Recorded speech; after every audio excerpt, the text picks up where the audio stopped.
बिस्मिल्लाहिर्रहमानिर्रहीम। मैं प्रोफेसर नियाज़ हूँ और आज का जो हमारा टॉपिक है वो है ट्रांसफार्मर। और क्वेश्चन कुछ इस तरीके से बनेगा, इसमें जो चीज़ आपसे पूछी जाए आपने अकॉर्डिंगली उसको आंसर करना है। क्वेश्चन ये बहुत लेंथी है, मगर इतना फुल लेंथ क्वेश्चन नहीं पूछा जाता बोर्ड के अंदर या किसी भी एग्ज़ाम में। कुछ पार्ट्स का पूछा जाता है, मगर हम डिस्कस सारे पार्ट्स करेंगे इसके। तो इसका क्वेश्चन ये बनेगा, what is transformer, write its principle, construction, types and working. What is an ideal transformer? Explain power losses in a transformer। तो ये फुल फ्लैज क्वेश्चन है, इसका कुछ पोर्शन आपको पूछा जाएगा, जिस तरह आपसे पूछा जाए उसी के अकॉर्डिंग आप उसको आंसर करेंगे।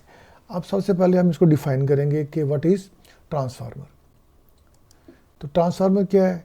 बेसिकली ये एक इलेक्ट्रिकल डिवाइस है जो कि किसी भी गिवन ऑल्टरनेटिंग वोल्टेज को कन्वर्ट करती है इनटू लार्जर और स्मॉलर ऑल्टरनेटिंग ईएमएफ के अंदर कन्वर्ट कर देती है। बेसिकली एक बात याद रखें कि ये ट्रांसफार्मर का यूज़ जो है वो ऑल्टरनेटिंग करंट के लिए है।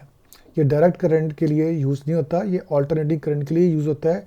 और इसका मेन जो यूज़ है, जो इसका किरदार है, वो पावर ट्रांसमिशन के अंदर है, क्योंकि ऑल्टरनेटिंग करंट को बड़ी आसानी के साथ ट्रांसफार्मर की मदद से हम लॉन्ग डिस्टेंस के ऊपर ट्रांसमिट कर सकते हैं विद लो कॉस्ट। तो ये इसका बहुत इम्पॉर्टेंट यूज़ है। और बाकी ऑल्टरनेटिंग ईएमएफ को ज़्यादा करना या कम करना, ये भी एक इसका खासा है, इसकी भी हमें ज़रूरत पड़ती रहती है। कहीं हमें वोल्टेज ज़्यादा चाहिए होता है, कहीं हमें बहुत कम चाहिए होता है, तो वहाँ पर भी हम ट्रांसफार्मर को यूज़ करते हैं। मिसाल के तौर पर आप अपना लैपटॉप चार्ज कर रहे हैं या मोबाइल चार्ज कर रहे हैं, जो कि आज की बहुत ज़्यादा ज़रूरत है, तो आपके घर में जो वोल्टेजेस आ रहे हैं वो 220 वोल्ट्स हैं। आपको उसके लिए इतने वोल्टेज नहीं चाहिए, आपको चाहिए 9 वोल्ट चाहिए, उसके लिए 6 वोल्ट चाहिए, जो भी आपके डिवाइस है उसकी स्पेसिफिकेशन है। तो आप फिर क्या करते हो, तो चार्जर होता है उसके अंदर एक स्टेप डाउन ट्रांसफार्मर लगा होता है, यानी एक टाइप ट्रांसफार्मर की होती है जो वोल्टेज को नीचे ले आती है। और बाज़ अप्लाइंसेस ऐसी होती हैं कि अगर आपके घर में 220 पूरे नहीं आ रहे, तो आपके घर में 180 वोल्टेज आ रहे हैं, तो मगर आपकी उस डिवाइस को पूरे 220 चाहिए उसकी अच्छी परफॉर्मेंस के लिए, या कम से कम 210 चाहिए, तो फिर वो ट्रांसफार्मर हम फिर दोबारा यूज़ करेंगे। जैसे इन केस ऑफ रेफ्रिजरेटर है या आपका एसी है, तो उसके लिए फिर आप क्या करते हैं, वोल्टेजेस को आप बढ़ाते हैं, यानी ऐसा ट्रांसफार्मर चाहिए जो वोल्टेज हमें पूरे कर दे। तो वो हम टाइप्स इसकी डिस्कस करेंगे। अभी मैं सिर्फ आपको इसकी इंपॉर्टेंस बताना चाह रहा हूँ कि इसकी हमारी डेली लाइफ के अंदर और कमर्शियली इसका कितना यूज़ है। तो सबसे पहले हम लिखेंगे इसके अंदर कि ट्रांसफार्मर है क्या, what is transformer.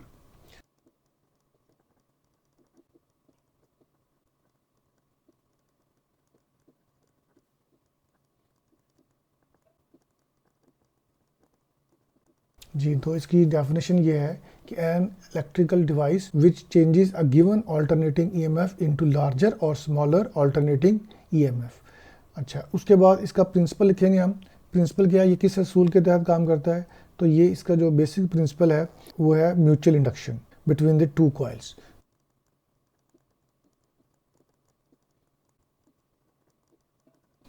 Ji, principle इसका क्या है, it works on the principle of mutual induction between the two coils which are magnetically linked together. अब हम इसकी करेंगे कंस्ट्रक्शन डिस्कस। कंस्ट्रक्शन को डिस्कस करने से पहले इसकी डायग्राम ड्रॉ कर लेंगे, ताकि हमें कंस्ट्रक्शन में जो जो चीज़ें इस्तेमाल हो रही हैं उसको लिखने में हमें आसानी हो।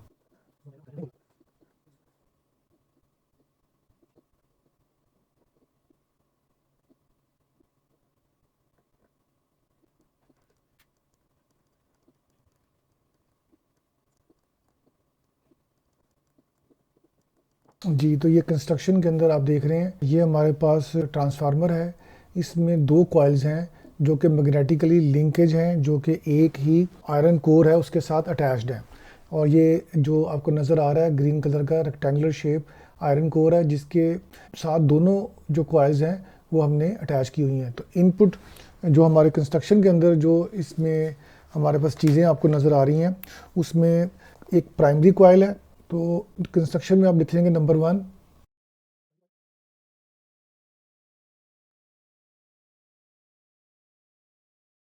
जी, तो कंस्ट्रक्शन के अंदर हमारे पास कौन कौन सी चीज़ें हैं, उसमें हमारे पास है प्राइमरी कॉइल है, सेकेंडरी कॉइल है, सॉफ्ट आयरन कोर है जिसके ऊपर दोनों कॉइल्स को लपेटा हुआ है, एक इनपुट हमारे पास है और एक आउटपुट है।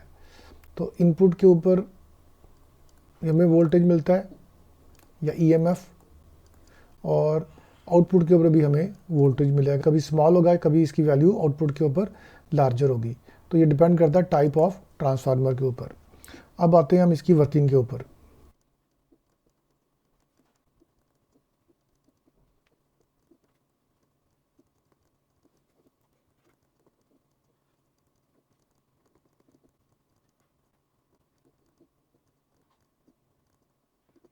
जी, वर्किंग में हमने बताया है पहले, इसकी थोड़ी कंस्ट्रक्शन बेसिकली हम डिस्कस कर रहे हैं स्टार्ट में, कि it consist of two copper coils which are magnetically link to each other through a soft iron core.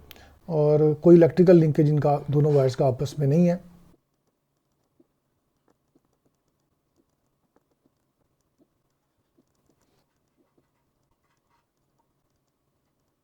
Primary coil वो कॉइल है जो इनपुट के साथ अटैच है, और सेकेंडरी कॉइल वो कॉइल है जो आउटपुट के ऊपर अटैच्ड। अब डायग्राम को अगर आप गौर करें, दोनों कॉइल्स के नंबर ऑफ टर्न्स का फर्क है। जिसके साथ छोटा सा पी लिखा हुआ उसे बोलते हैं हम number of turns of the primary coil, और जिसके साथ एस लिखा हुआ वो number of turns of the secondary coil है।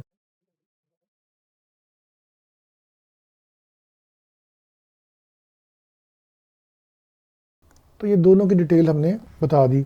अच्छा, अब इसमें ईएमएफ जो है वो बेसिकली इंड्यूस होना है प्राइमरी कॉइल में।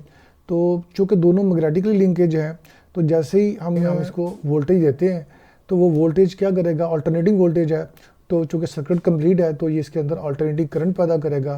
तो इसका मतलब ये हुआ कि इसके अंदर मैग्नेटिक फ्लक्स चेंज होगा। तो ये जो चेंजिंग मैग्नेटिक फ्लक्स है, ये दोनों कॉइल्स में एक जैसा होगा। ये बड़ी इंपॉर्टेंट बात है, इसको ध्यान में रखिए, क्योंकि ये मैग्नेटिकली लिंकेज है। तो जो मैग्नेटिक फ्लक्स यहाँ पर चेंज होगा, वही मैग्नेटिक फ्लक्स की चेंज यहाँ पर भी आएगी। मगर दोनों की जगह पर अफेक्ट डिफरेंट क्यों आएगा, क्योंकि इसके नंबर ऑफ टर्न्स और हैं, इसके नंबर ऑफ टर्न्स डिफरेंट है। तो ये बात याद रखें कि दोनों जगह पर जो चेंजिंग मैग्नेटिक फ्लक्स है वो सेम होगा। अच्छा, अब वापस इस पर आते हैं। तो ये जो चेंजिंग मैग्नेटिक फ्लक्स है, ये इसके अंदर क्या करेगा, ईएमएफ इंड्यूस करेगा। क्योंकि ये जो ईएमएफ इंड्यूस हो रहा है, ये जो अप्लाइड वोल्टेज है उसको अपोज करता है, तो इसके हम बोलते हैं बैक ईएमएफ। या एक ही कॉइल में करंट चेंज हो रहा है, उसी के अंदर ईएमएफ इंड्यूस हो रहा है, तो इसे हम बोलते हैं सेल्फ इंडक्टेंस। तो दोनों चीज़ें बेसिकली एक ही हैं।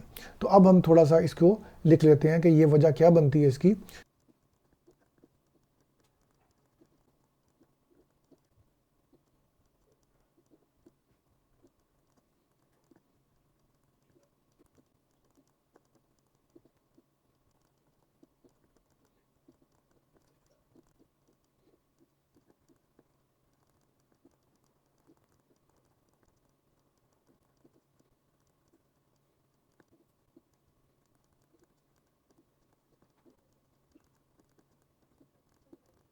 सेल्फ इंड्यूस्ड ईएमएफ का जो फार्मूला होगा, that will be equal to delta phi over delta t. क्या है, ये चेंजिंग मैग्नेटिक फ्लक्स है। और एन पी क्या है हमारे पास, number of turns in the primary coil. इसके साथ पी हमने मेंशन इसलिए नहीं किया कि चेंजिंग मैग्नेटिक फ्लक्स जो है वो दोनों कॉइल्स के अंदर सेम रहता है। प्राइमरी के अंदर भी यही रहता है और सेकेंडरी के अंदर भी यही रहता है, वो चेंज नहीं होता। कॉइल जो हम यूज़ कर रहे हैं उसमें रेजिस्टेंस जो है वो निग्लिजिबल है, यानी तकरीबन जीरो है। फिर जो बैक ईएमएफ होगा, that will be equal and opposite to the applied voltage. अब ये बात हम इसके अंदर लिख लेते हैं।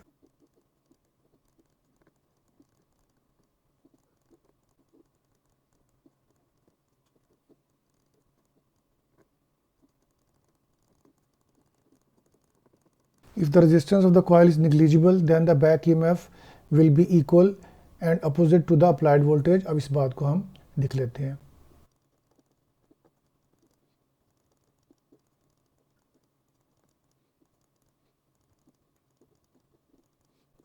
ये हमारी क्वेश्चन नंबर 1 बन गई।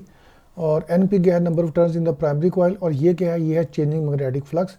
चेंजिंग मैग्नेटिक फ्लक्स, चूँकि ये दोनों कॉइल जो है मैग्नेटिकली लिंकेज है, तो जो फ्लक्स यहाँ पर चेंज हो रहा है, दूसरी कॉइल के अंदर भी मैग्नेटिक फ्लक्स उतना ही चेंज होगा। तो इसलिए हम कहते हैं कि दोनों कॉइल्स के अंदर फ्लक्स चेंज जो है वो सेम रहता है।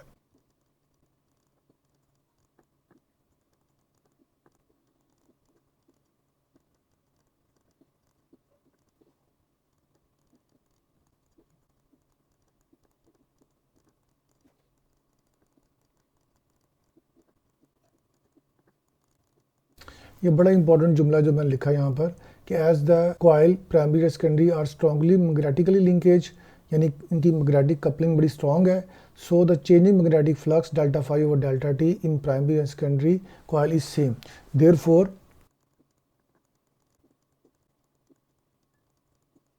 यानी सेकेंडरी कॉइल के अंदर भी हम कहेंगे कि ईएमएफ इंड्यूस होगा। तो इसको आप ये भी इंड्यूस्ड ईएमएफ ही है सेकेंडरी कॉइल के अंदर, इसको आप ई एस भी लिख सकते हैं, और ये जो चीज़ है इसको भी आप ई पी भी कह सकते हैं, यानी induced EMF in the primary coil. तो ये रिलेशन को हम सिंपल करने के लिए V S is equal to N S delta phi over delta t mention कर देते हैं। अब ये हमारी इक्वेशन नंबर 2 होगी। अब दोनों इक्वेशंस को आप जब डिवाइड करेंगे तो हमें फार्मूला मिल जाएगा और दो टाइप्स को आप डिफाइन कर सकेंगे। तो डिवाइड कर दे दोनों इक्वेशंस को। Now divide equation 2 by equation 1।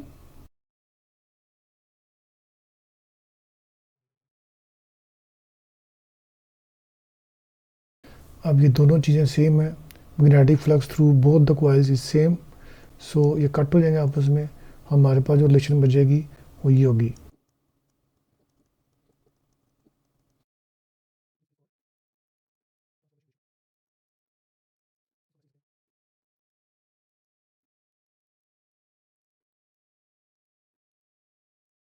Ratio between voltages is equal to ratio between respective number of turns.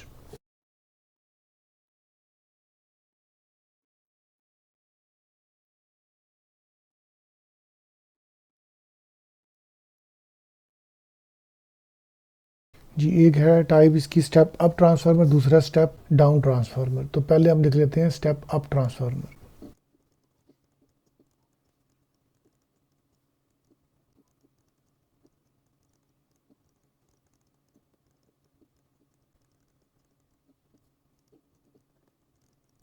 Transformer in which voltage across secondary coil output is greater than the voltage across the primary coil, यानी input.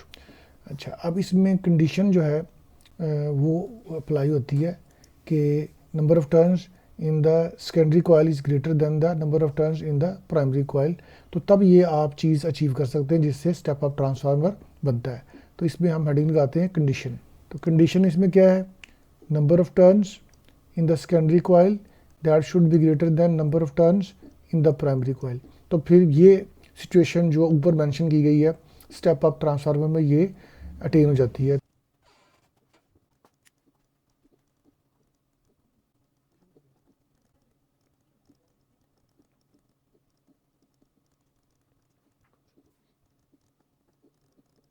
जी, तो इसमें है transformer in which voltage across secondary coil output is smaller then the voltage across primary coil, यानी output के ऊपर voltage जो है वो स्मॉलर हो और इनपुट के ऊपर वोल्टेज जो है वो ग्रेटर हो। तो इसके अंदर भी कंडीशन अप्लाई होगी। ये चीज़ कैसे अचीव होती है कि number of turns in the secondary coil that should be smaller than the number of turns in the primary coil.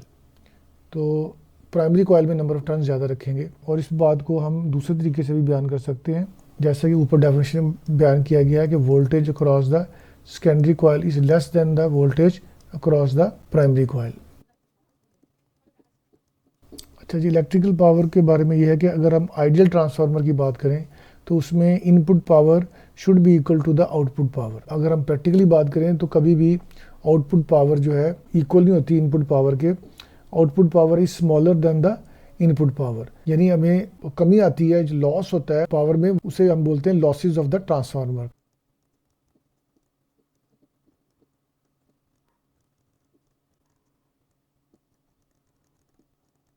In an ideal transformer output power is equal to the input power. मगर चूंकि हमेशा ideal situation नहीं होती, इसका मतलब ये है कि प्रैक्टिकली जो है वो आउटपुट पावर जो है वो स्मॉलर होती है देन द इनपुट पावर, यानी इनपुट पे पावर आप ज़्यादा अप्लाई करते हैं और आउटपुट के ऊपर हमें कम मिलती है। तो ये जो कमी होती है ये बेसिकली ट्रांसफार्मर के लॉसेज हैं।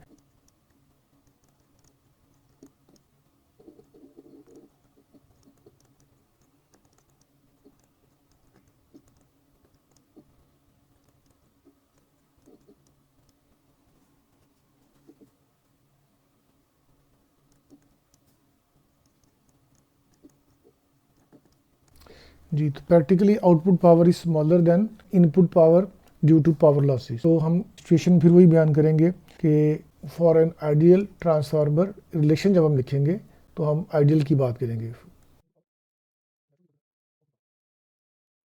इसको हम ऐसे भी लिख सकते हैं। अच्छा, अब पावर का फार्मूला हमें पता है, तो इसी को हम लिखेंगे। अब इसी फार्मूले को हम इस तरह भी लिख सकते हैं, यानी इससे कंक्लूजन क्या हुआ कि आप देखिए इन्वर्स रिलेशन है, वोल्टेज और करंट के दरमियान इन्वर्स रिलेशन है। Current is inversely proportional to the applied voltage.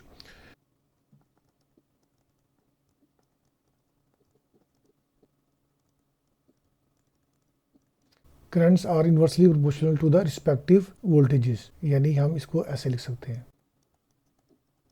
अगर वोल्टेज हाई होगा तो करंट डाउन होगा। स्टेप अप ट्रांसफार्मर में क्या होता है कि वोल्टेज चूंकि रेज कर जाता है तो उसकी वजह से वहां पर करंट जो है वो डिक्रीज कर जाता है। अच्छा, इसमें एक बड़ी सोचने वाली बात यह है और एक बड़ा क्वेश्चन ये है कि हम कहते हैं law of conservation of energy का हम हवाला देते हैं। ये सारी बात हम क्यों कर रहे हैं? क्योंकि हम कहते हैं कोई भी चीज को हम खुद से नहीं बना सकते, क्रिएट नहीं कर सकते, ना उसको डिस्ट्रॉय कर सकते हैं। तो यहाँ पर हम वोल्टेज को बढ़ा देते हैं, कभी हम बहुत उसको कम कर देते हैं। तो ऐसा कैसे हो सकता है? तो जब आप वोल्टेज को बहुत ज़्यादा बढ़ा रहे होते हैं तो उस वक्त करंट आपका कम हो जाता है। तो इसका मतलब दोनों का प्रोडक्ट जो है वो कांस्टेंट रहता है। तो जैसे मैं आपको प्रीवियस पेज पे लेके जाता हूँ, मिसाल के तौर पर एक जगह पर वोल्टेज आपका बहुत ज़्यादा हाई होगा, स्टेप अप की बात करते हैं, तो यहाँ वोल्टेज जो है बहुत हाई होगा मगर वहाँ पर करंट कम होगा। जबकि उसी सिचुएशन में प्राइमरी में क्या हो रहा होगा कि वहाँ पर वोल्टेज जो है वो कम होगा बट वहाँ पर करंट है प्राइमरी के अंदर वो ज़्यादा हाई होगा, मगर दोनों का प्रोडक्ट जो है वो बराबर होगा, यानी वो पावर में जाके उसको बैलेंस कर देते हैं। तो हम law of conservation of energy को मेंटेन रखते हैं और उसका मलूज़ ख़ातर इसके अंदर है, वो वायलेट यहाँ पर नहीं हो रहा। अगर हम वोल्टेज को बहुत ज़्यादा सेवरल मेगा वोल्ट्स बढ़ा दें तो करंट उतना ही मिनिमाइज हो जाएगा। तो ये जो बेसिकली एक प्लस पॉइंट है जिसको हम पावर ट्रांसमिशन के अंदर यूज करते हैं। तो basically this is principle for power transmission.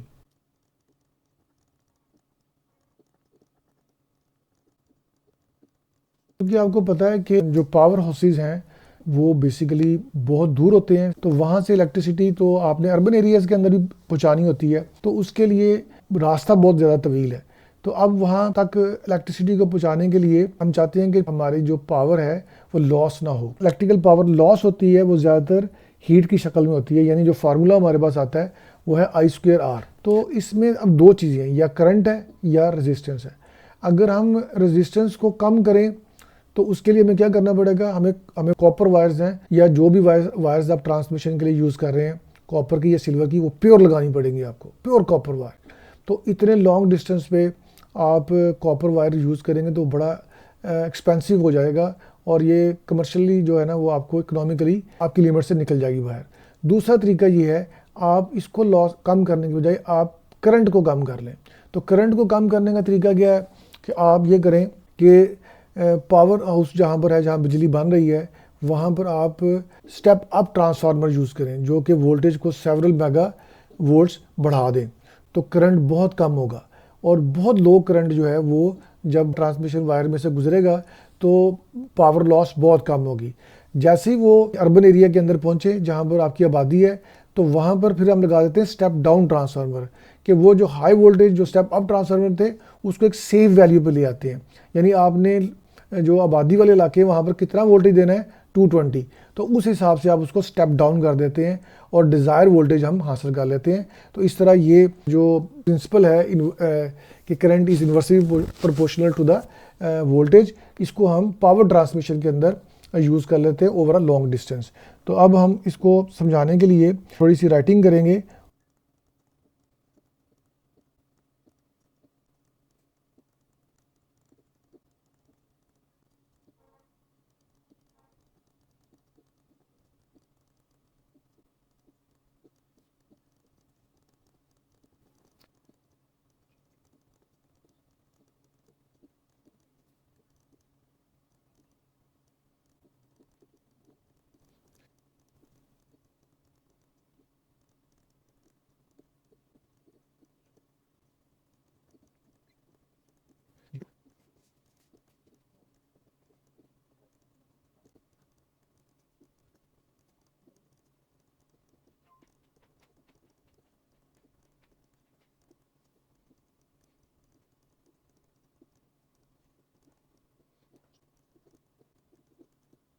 जी, तो ट्रांसफार्मर में आइडियल सिचुएशन में तो हम कहते हैं कि output power is equal to input power, मगर हकीकत में क्या है कि आउटपुट पावर हमेशा कम होती है देन द इनपुट पावर। तो क्यों कम होती है? क्योंकि लॉसेज हो जाते हैं बहुत सारे ट्रांसफार्मर के अंदर। तो अब हम डिस्कस करेंगे पावर लॉसेज इन ट्रांसफार्मर।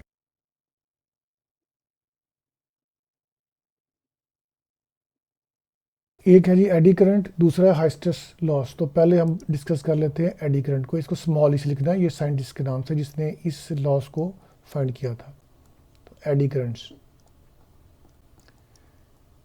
क्योंकि हम इसके अंदर आयरन कोर इस्तेमाल करते हैं, आयरन कोर का जो फ्रेम आप यूज़ करते हैं, तो करंट चूँकि मैग्नेटिक फ्लक्स पैदा हो रहा है, तो मैग्नेटिक फ्लक्स चूँकि ये भी कंडक्टर ही है, तो करंट जो है वो इस आयरन कोर के अंदर भी पास करता है। तो इसकी वजह से पावर लॉस होती है ट्रांसफार्मर की। तो उसको बचाने के लिए हम क्या करते हैं, उसकी रेमेडी क्या है कि हम ये जो आयरन कोर है इसको छोटी छोटी स्ट्रिप्स, बारीक बारीक स्ट्रिप्स यूज़ करते हैं, और वो स्ट्रिप्स के दरमियान जो है हम लैमिनेशन लगाते हैं ताकि वो करंट उसमें से पास ना कर सके।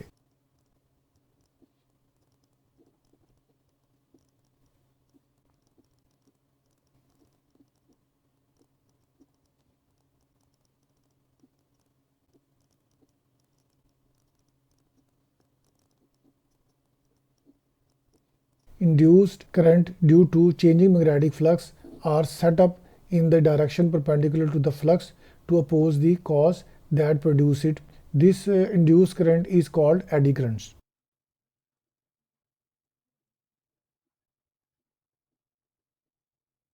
जी, अब इसका हल क्या है?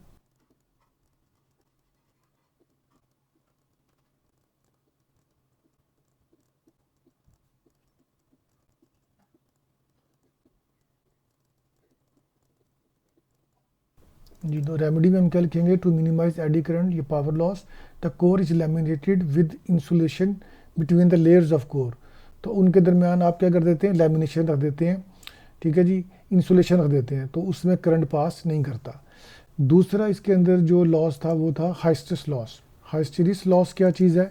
तो इसमें बेसिकली चूँकि ये दोनों जो कॉइल्स होती हैं ये मैग्नेटिकली लिंक्ड होती हैं, और हम इसमें सॉफ्ट आयरन यूज़ करते हैं, तो उसमें ये मैग्नेटाइज होता है और फिर डीमैग्नेटाइज होता है, तो उसके अंदर भी पावर कंज्यूम होती है। इसको हम रिड्यूस इस तरह करते हैं कि हम जो यहाँ पर यूज़ करते हैं आयरन, वो सॉफ्ट आयरन यूज़ करते हैं, यानी आप हार्ड स्टील यूज़ नहीं करते, क्योंकि उसको फिर मैग्नेटाइज करने के लिए भी ज़्यादा एनर्जी चाहिए और फिर डीमैग्नेटाइज करने के लिए ज़्यादा एनर्जी चाहिए। मगर जो सॉफ्ट आयरन है वो आसानी से मैग्नेटाइज हो जाता है और आसानी से डीमैग्नेटाइज हो जाता है।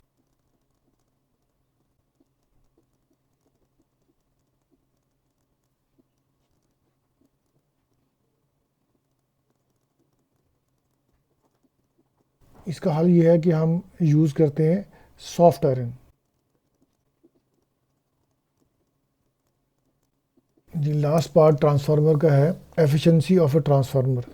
किसी भी मशीन को हम देखते हैं कि इससे हमें क्या मिला, यानी आउटपुट पे हमें कितनी पावर मिली, हमने इसको कितनी पावर दी, तो ये बेसिकली एफिशिएंसी है।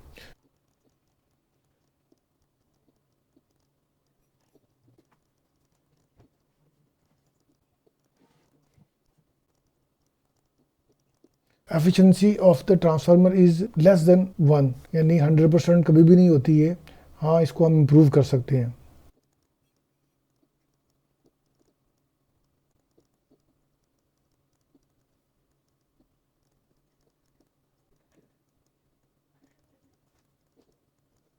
पावर लॉसेस को डिक्रीज़ करें और रेजिस्टेंस ऑफ द कोर को आप बिल्कुल ज़ीरो कर दें, जितना मिनिमाइज़ कर सकते हैं, तो ये इससे जो है वो एफिशिएंसी इम्प्रूव हो जाएगी, बट 100% फिर भी नहीं होगी। तो बहुत शुक्रिया आपका जी।